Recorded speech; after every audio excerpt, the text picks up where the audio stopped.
بسم الله الرحمن الرحيم. كتاب أنزلناه إليك مبارك ليدبروا آياته وليتذكر أولو الألباب. صدق الله العظيم.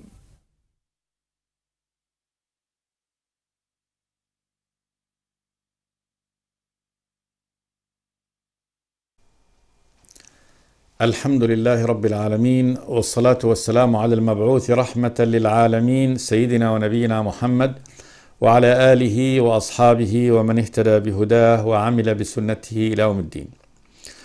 وبعد، فيقول الله تبارك وتعالى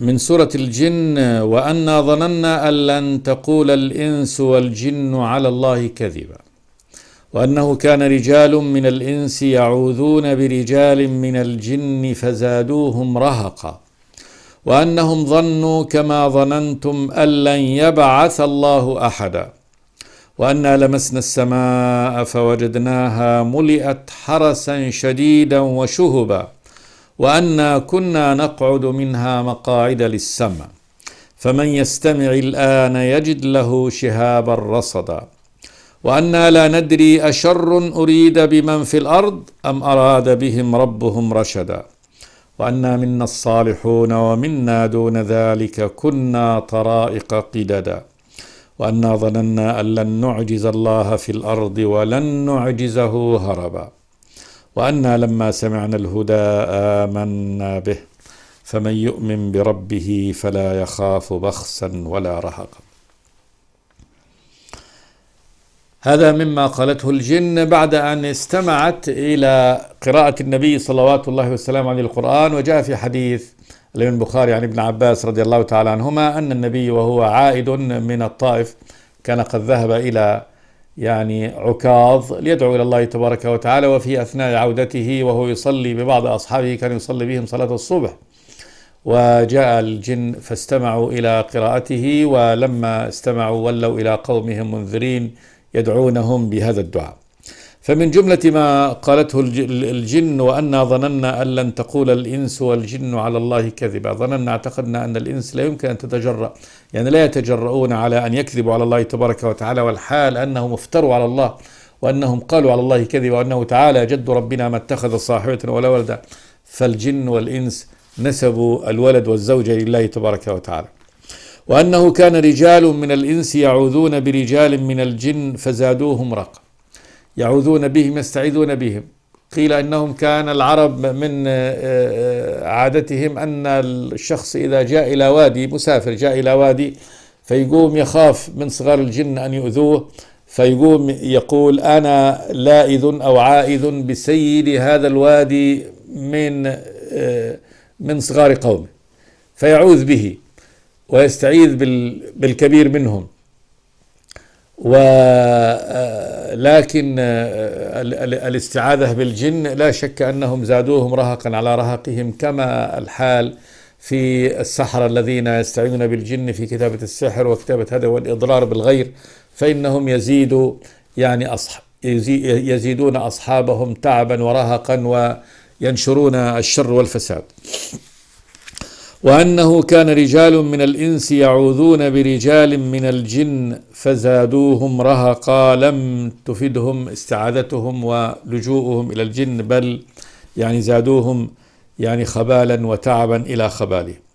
وأنهم ظنوا كما ظننتم أن لن يبعث الله أحدا. وأنهم الإنس ظنوا كما ظننتم، كما ظن الجن، أن لن يبعث الله أحدا. كانت الأرض منذ بعثة النبي، بعثة عيسى إلى نبينا محمد صلوات الله وسلامه عليه، لم يكن فيها رسول، ما في بين نبينا محمد وبين عيسى نبي، وتقادم العهد على الناس، فظن الناس أن الله لن يبعث رسولا بعد ذلك، وها قد بعث الله تبارك وتعالى محمدا بالهدى ودين الحق. وأنهم ظنوا كما ظننتم أن لن يبعث الله أحدا.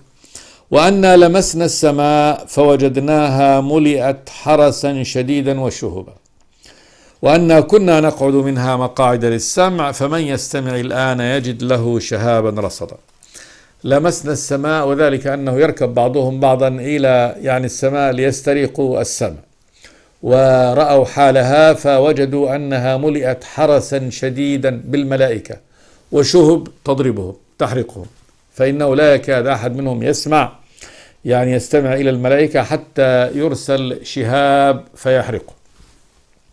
وكان هذا ليس بهذه الصورة الكبيرة قبل هذه بعثة النبي محمد وقبل هذا الحدث العظيم الذي حدث في الأرض.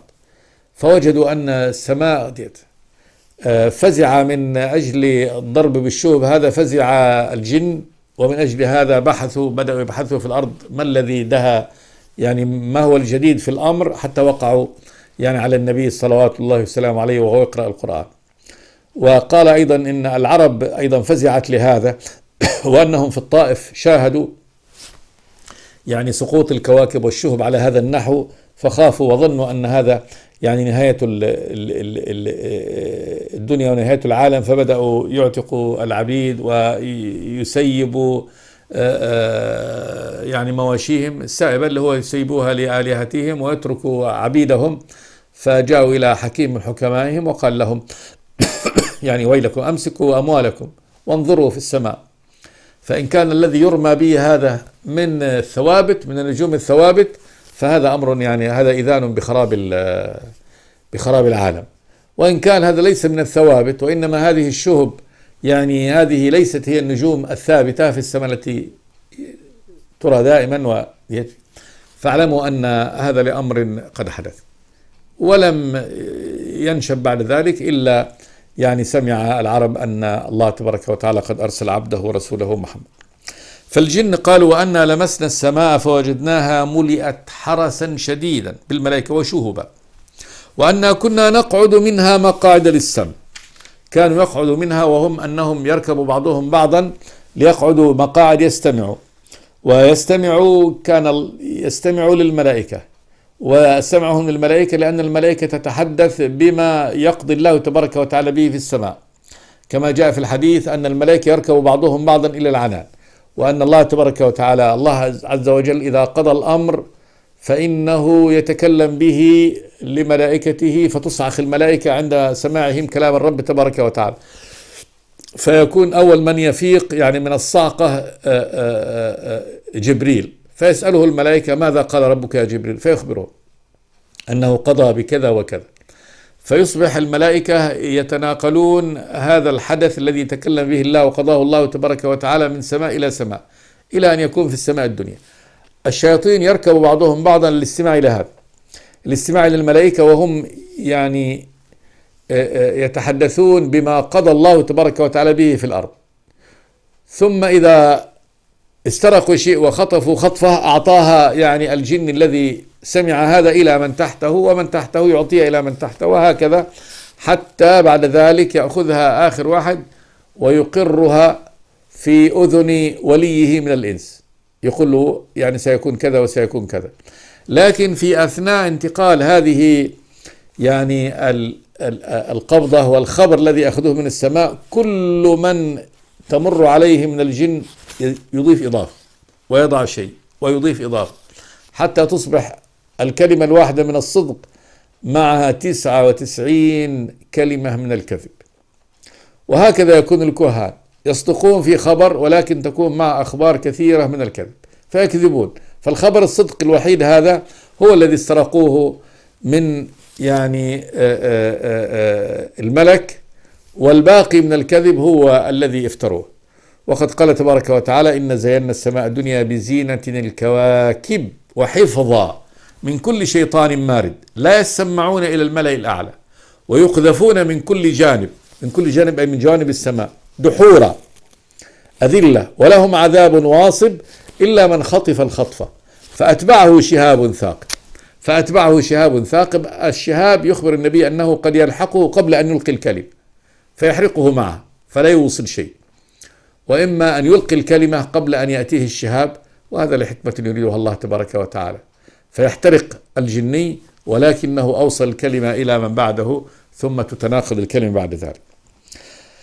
فقالت الجن أنا لمسنا السماء فوجدناها ملئت حرسا شديدا وشهبا وأنا كنا نقعد منها مقاعد للسمع فمن يستمع الآن يجد له شهابا رصدا. الآن الذي يستمع يجد أن له شهاب، والشهاب هو الكتلة من النار المنفصلة من النجم، وتكون كتلة من النار شهاب رصد، يعني أنه مرصد له، كأنه منتظر له أن يكون في هذا الموقع فيضربه الشهاب ليلحق. يجد له شهابا رصدا. وأنا لا ندري أشر أريد بمن في الأرض أم أراد بهم ربهم رشدا. في صحيح البخاري أن عمر بن الخطاب رضي الله تعالى يقول عبد الله بن عمر بن الخطاب يقول ما كان عمر يقول لشيء أظن أن هذا الأمر على هذا النحو إلا ويأتي الأمر كما ظن.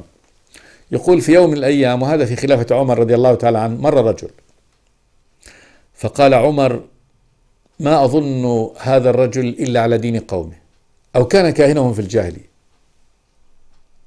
وعلي بالرجل، فأتوا به فقال له هذا، قال له أنت إما على دين قومك أو كنت كاهنهم في الجاهلية. فقال الرجل ما رأيتك اليوم يعني يقابل به رجل مسلم، أنا رجل مسلم وتقابلني بهذا لتقول لي يا إما إنك أنت كافر الآن عاديت يا إما إنك أنت كنت يعني كاهنهم في الجاهلية. فقال له أقسمت عليك إلا ما أخبرتني. فقال كنت كاهنهم في الجاهلية. فجاء الظن كما يعني أخبرت أنه كان كاهن القوم في الجاهلية، كاهن قومه. فقال له عمر رضي الله تعالى عنه أخبرني بأعجب ما جاءتك به جنيتك. قال له الجنية وهي التي تأتيه بالخبر. قل له إيش أعجب شيء أتتك به؟ قال أعجب شيء أنها جاءتني يوم فزعة وقالت لي ألم تر إلى الجن وإبلاسها ويأسها من بعد إنكاسها ولحوقها بالقلاص وأحلاسها. وهذا تصوير لحالة الجن. ألم تر إلى الجن وإبلاس أنها يعني أبلست، والإبلاس هو الحيرة والارتباك. ويأسها من بعد إنكاسها ولحوقها بالقلاص وأحلاسها. تبحث وكأنها تبحث في الأرض. يقول فلم ننشب إلا يعني سمعنا بخبر النبي صلى الله عليه وسلم. هذا كلام هذا الرجل وهو سواد بن قارب رضي الله تعالى عنه، كان كاهنهم. هذا قول الجنية جنيته له، ويقول هذا أعجب شيء جاءتني به الجنية. قال عمر له صدقت. يقول عمر يروي حادثة كذلك قبل بعث النبي صلوات الله عليه وسلم. يقول كنت مع القوم وكانوا يذبحون ثورا لهم عند صنم من أصنامهم، ده المشركين.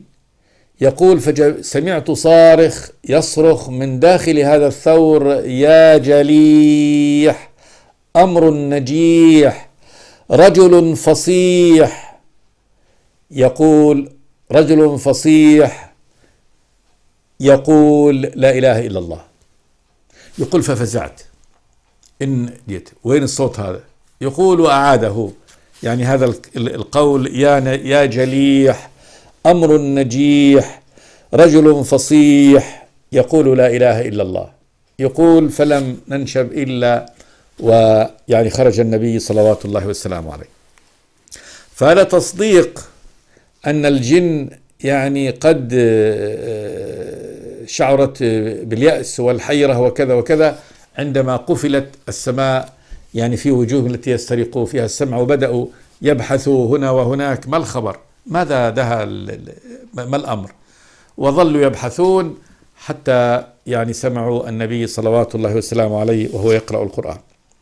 قالوا وأنا كنا نقعد منها عن السماء يعني مقاعد للسمع فمن يستمع الآن يجد له شهابا رصدا. ثم قالوا وأنا لا ندري أشر أريد بمن في الأرض أم أراد بهم ربهم رشدا. يعني أنهم لما شافوا الشهب هكذا ترمى ويمنعون من خبر السماء وتوصد فيهم، يقولوا ما ندري أشر أريد بمن في الأرض، هل هناك شر أريد بمن في الأرض وهو نهاية العالم، وأن هذه الشهب يعني قد تنزل على أهل الأرض فتحرقهم، أم أراد بهم ربهم رشدا، أم أن فيه أمر آخر من الرشد أراده الله تبارك وتعالى. وقد أراد الله تبارك وتعالى بأهل الأرض رشد، وهو أن يحرس هذه السماء يعني بداية حراستها حتى لا يسترق السمع، وليأتي بعد ذلك الوحي إلى رسول الله تبارك وتعالى فيكون محروس. يأتي جبريل، ولا تستطيع الجن أن يعني تلقي مع يعني هذا الوحي من شيء والأخبار من شيء لأوليائهم فيختلط، تصبح بعض الأخبار الصادقة الكثيرة مع الأخبار الكاذبة، ويختلط الأمر على الناس، ويختلط خبر النبي الصادق بما يقوله الكهان. فالكهان حبسوا، الكهان الذين يأتون بالخبر من السماء، وقد يكون بعض هذه الأخبار صحيحة، حبسوا. حرس الله تبارك وتعالى السماء وجعلها فقط محروسة، لا ينزل منها إلا جبريل عليه السلام بالوحي من الله تبارك وتعالى. وأما الشياطين فإنهم يقذفون من كل جانب دحورا ولهم عذاب واصب. ومن أدب الجن هنا الذين أسلموا أنهم يعني نسبوا الشر بصيغة لما لم يسمى فاعله، ونسبوا الخير إلى الرب سبحانه وتعالى. قالوا وأنا لا ندري أشر أريد بمن في الأرض، ما قالوا أشر أراد الله بمن في الأرض، بل قالوا أشر أريد بمن في الأرض أم أراد بهم ربهم رشدا. وقد أراد الله تبارك وتعالى بعباده رشد بإرساله النبي محمد صلوات الله وسلم، وحراسته يعني للسماء أن يسترق يعني الجن الخبر منه. ثم قالوا وأنا منا الصالحون ومنا دون ذلك كنا طرائق قددا.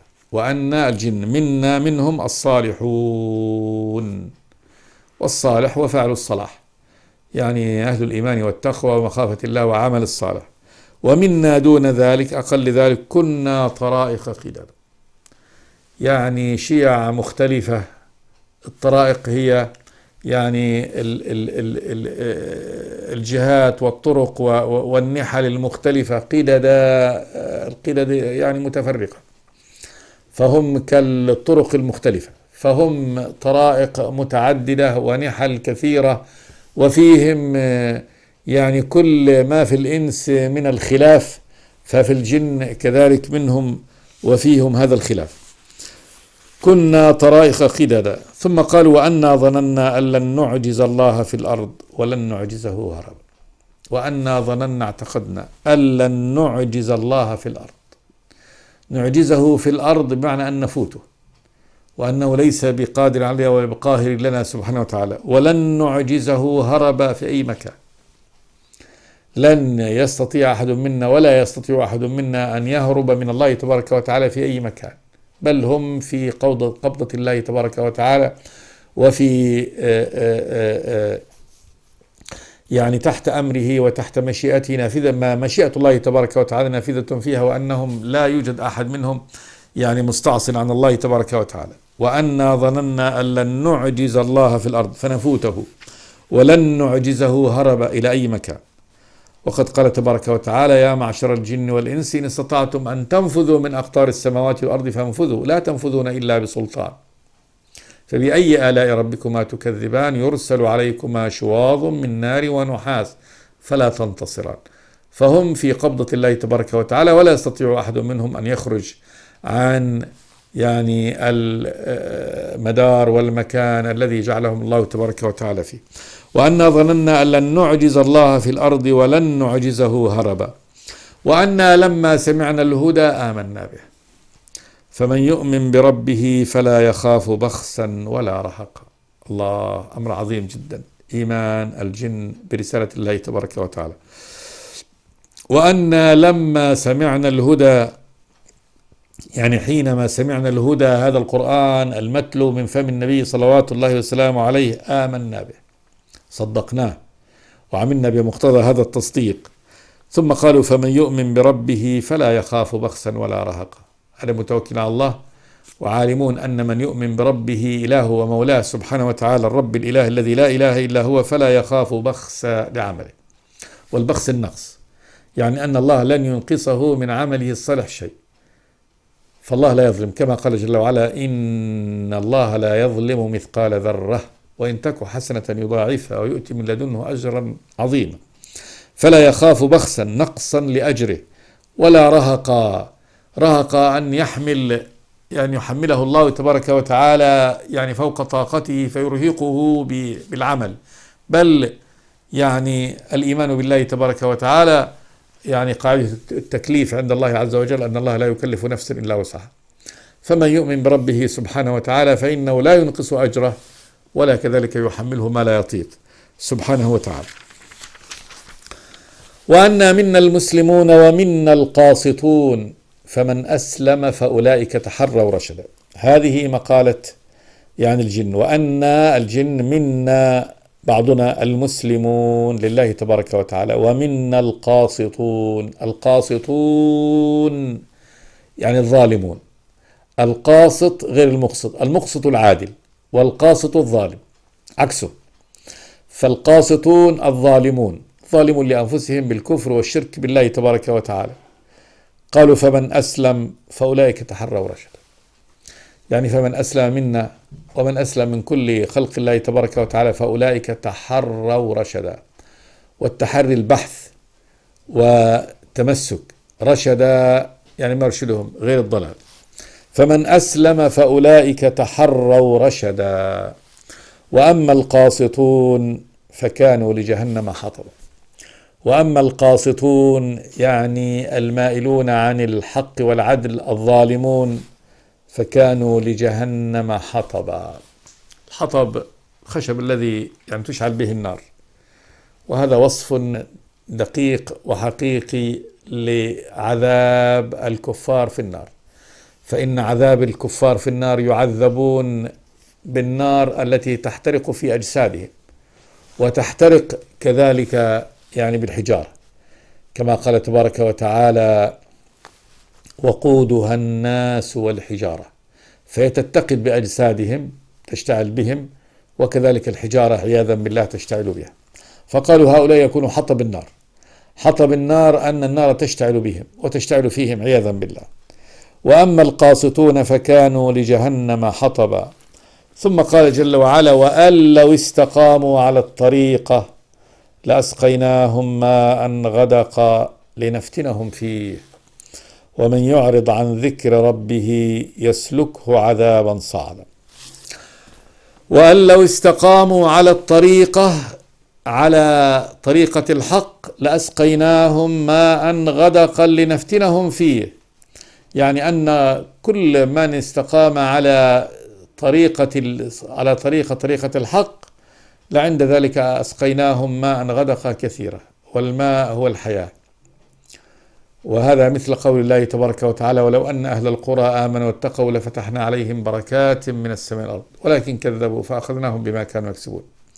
وقال في الآية الأخرى: ولو أن أهل الكتاب أقاموا التوراة والإنجيل وما أنزل إليهم من ربهم لأكلوا من فوقهم ومن تحت أرجلهم منهم أمة مقتصدة وكثير منهم ساء ما يعملون. فلو استقاموا على الطريقة، قيل على الطريقة الحق، على الإيمان والتقوى، لأسقيناهم ماء غدقا لنفتنهم فيه. يقول لنفتنهم فيه لنختبرهم به. يكون هذا اختبار وابتلاء، كما أن الله تبارك وتعالى يبتلي عباده بالخير والشر، فهذا ابتلاء بالخير، يبتلهم بالخير ليبتلي شكرهم سبحانه وتعالى، لنفتنهم فيه. وأما الآخرون ومن يعرض عن ذكر ربه يسلكه عذابا صعدا. أما من أعرض عن ذكر ربه فإنه يسلكه، يدخله في عذاب صعدا، خطوة بعد خطوة بعد خطوة إلى النار عياذا بالله، كما في قول الله تبارك وتعالى: فأما من أعطى واتقى وصدق بالحسنى فسنيسره اليسر، وأما من بخل واستغنى وكذب بالحسنى فسنيسره للعسر. فييسر العسر، يسير خطوة بخطوة بخطوة، ميسر له طريق النار، العسر النار عياذا بالله. هذا وجه من وجوه تفسير هذه الآية. الوجه الثاني وقول الله تبارك وتعالى: وأن لو استقاموا على الطريقة، قيل الطريقة طريقة الشر، لأسقيناهم ماء غدقا لنفتنهم فيه، وسعنا عليهم وفتحنا عليهم أبواب الخير ليفتنوا به فينصرفوا عن الحق وينشغلوا بما يعني هم فيه مما يعني فتح الله تبارك وتعالى عليهم من الخير، كما في قول الله تبارك وتعالى: فلما نسوا ما ذكروا به فتحنا عليهم أبواب كل شيء حتى إذا فرحوا بما أوتوا أخذناهم بغتة فإذا هم مبلسون. وقوله سبحانه وتعالى: فذرني ومن يكذب بهذا الحديث سنستدرجهم من حيث لا يعلمون وأملي لهم إن كيدي متين. فيكون هذا من باب الاستدراج وإعطاء الكافر وإمهاله ليزداد يعني شر. قل من كان في الضلالة فليمدد له الرحمن مدا في الضلالة.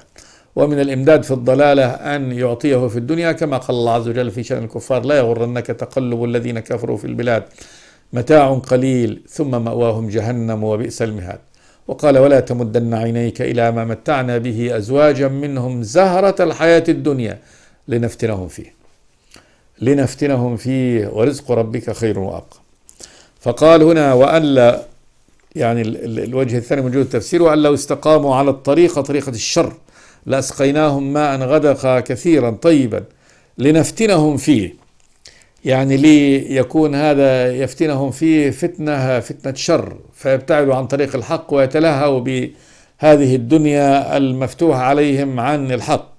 ومن يعرض عن ذكر ربه يسلكه عذابا صعدا. يكون تأكيد لهذا المعنى أن من يعرض عن ذكر ربه يسلكه عذابا صعدا، يجعله يسلك العذاب الصاعد إلى النار عياذا بالله. ثم قال تبارك وتعالى: وهذا أيضا من مقالة الجن الذي استمعوا القرآن: وأن المساجد لله فلا تدعوا مع الله أحدا. وأن المساجد لله، المساجد تبنى لله، والسجود لله سبحانه وتعالى، والصلاة إنما هي لله، شرعها الله تبارك وتعالى له ليعبد وحده سبحانه وتعالى.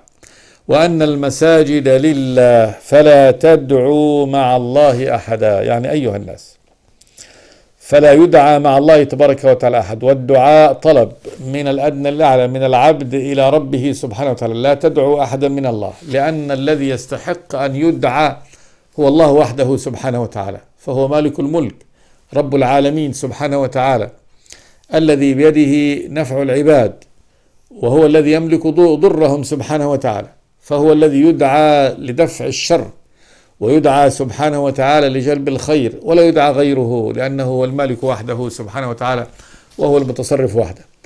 وأما غير الله تبارك وتعالى فإنهم ليس بيدهم يعني شيء. وأن المساجد لله، وهذا مساجد بنيت لله، وما في المسجد من الصلاة والركوع والسجود كله لله.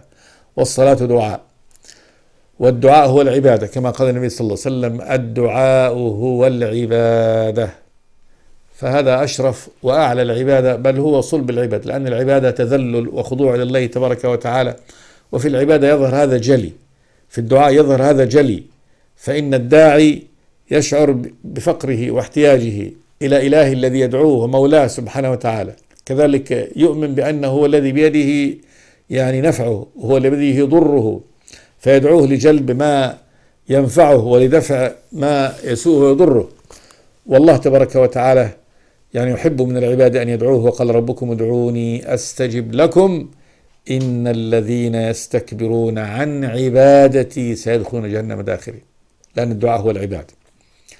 إن الذين يستكبرون عن عبادتي، بعد أن قال: وقال ربكم ادعوني أستجب لكم.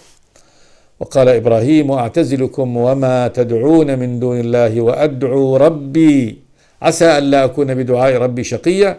ثم قال جل وعلا: فلما اعتزلهم وما يعبدون من دون الله وهبنا له إسحاق ويعقوب وكلا جعلنا نبيا. لأن الدعاء هو العبادة. وأن المساجد لله فلا تدعوا مع الله أحدا. نقف هنا، وإن شاء الله نكمل في حلقة آتية. أستغفر الله لي ولكم كل ذنب. الحمد لله رب العالمين.